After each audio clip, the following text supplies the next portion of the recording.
કે તેમને મતદાન કરવું જ જોઈએ। એક ભારત દેશના નાગરિક તરીકે મેં મારું મતદાન કરેલ છે। યુવાનોને સમસ્ત મતદારોને હું અપીલ કરું છું કે જે પાર્ટી રાષ્ટ્રને મજબૂત કરે, ભારતીય સંસ્કૃતિનું સંરક્ષણ કરે એવી પાર્ટીના લોકોને મત આપવો જોઈએ।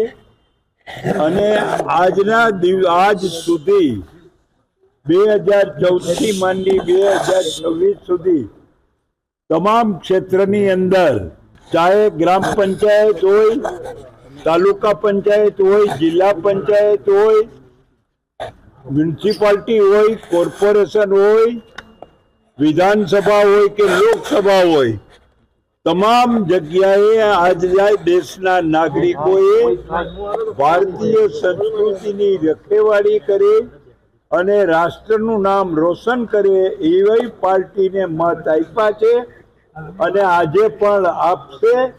અને આપ પૂછો એ પહેલા કહી દઉં કે રાજકોટની 72 સીટ છે। ગયા વખતે 72 માંથી 68 સીટ મળી હતી।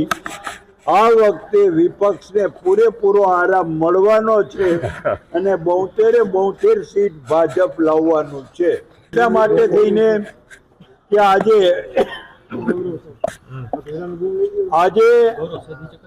સમસ્ત હિન્દુસ્તાનની અંદર બીજેપીએ એક ગ્રામ પંચાયત થી માંડીને પાર્લામેન્ટ સુધી લોકોના કામ કર્યા છે।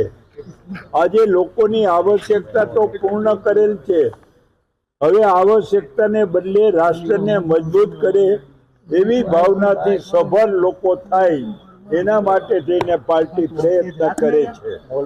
કોઈ વિખવાદ થતું નથી। કઢીમાં ઉફાયણા આવતા જ હોય છે, પણ કઢી કોઈ દી તપેલાની બહાર નીકળતી નથી।